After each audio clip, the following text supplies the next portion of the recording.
Կա վարորդ, որ ճանապարհատրանսպորտային խնդիր չի ունեցել, ցավոք գրեթե ոչ։ Ապահովագրական ընկերությունը վերանորոգի թե վճարի նորոգման համար։ Ճանապարհատրանսպորտային պատահարների թիվը նվազեցնելու եւ կանխարգելելու առաջարկների փաթեթը քննարկեցին եւ լսեցին խորհրդարանում։ Առաջարկներից մեկն էլ վերաբերում է վերանորոգմանը, ինչն ըստ մասնագետների հնարավորություն կտա խուսափել շատերին հայտնի իրավիճակներից, երբ օրինակ վնասված մեքենայով շարունակում են երթևեկել, դառնալով լրացուցիչ վտանգի պատճառ։ Սա կնշանակի մարդու իրավունքների կոպիտ խախտում, ասում է Հայաստանի տաքսի ծառայությունների Ճյուղային միության նախագահը։ Ավտովերանորոգումը դա ծառայություն է, որը ունի որակ։ Եվ ձեզ որևէ մեկը եւ ինձ չի կարող ստիպել, որ ես իմ ունեցվածքը, իմ գույքը վստահեմ ինչ-որ մեկին, որ տանեն վերանորոգեն։ Իսկ եթե դուք չեք վստահում, օրինակ, այդ կազմակերպությանը, որ վերանորոգելու է ձեր մեքենան, ոչ միայն որակի առումով սպասարկման, այլ նաեւ, որ այսօր լավ գիտենք ինչ է կատարում ավտոտեսպասարկման կենտրոններից մեծ մասում, երբ որ մեքենաների վրայից նորմալ դետալները հանում են, փոխարինում են հին հնամաշ դետալներով։ Գումարով ապահովագրական հատուցումը ստանալու փոխարեն մեքենան նորոգելու հնարավորությունն այսօր էլ են տալիս, բայց մարդիկ դրանից չեն օգտվում, հիշեցնում է Սահակյանը։ Ինչ վերաբերվում է վնասված վիճակում մեքենան շահագործելուն, իր կարծիքով նման դեպքերը չեն կարող շատ լինել։ Փոքր վնասներն էլ վթարների պատճառ դառնալ չեն կարող։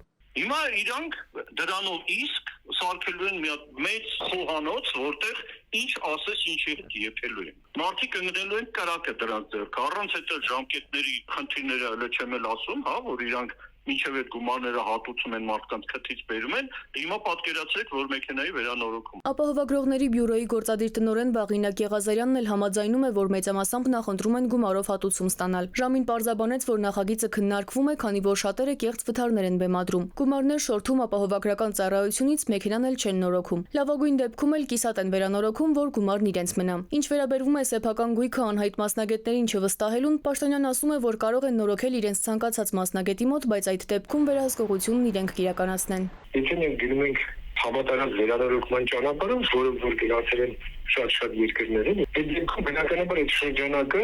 ընդլայնվելու է, շատ ընդլայնվելու է, ոչ թե մնալու է միայն այդ վերանորոգող կազմակերպությունները որ կան, այլ բնականաբար բազմաքանակ անգամ ընդլայնվելու է այդ շրջանակները, հետեւաբար այդ խնդիրը, որ իրանք այդ ձեր առաջարկածը չեն ուզում, այլ դերերն ուզում, զգալիորեն մեղմանալու է։ Եղիազարյանն ասում է, նախագիծը դեռ քննարկման փուլում է, ընտրությունների գործընթացի մեջ են։ Բանակցում են կազմակերպությունների հետ հասկանալու, որ ընկերությունների հետ պիտի համագործակցեն։ Ընտրությունը հիմա ավելի է բարդացել, մեծ քանակությամբ էլեկտրական շարժիչով մեքենաներ են ներմուծվել։ Դրանց էլ պատշաճ նորոգող ընկերություններ են պետք։ Սիլվի Մուրադյան, ժամը լրատվական։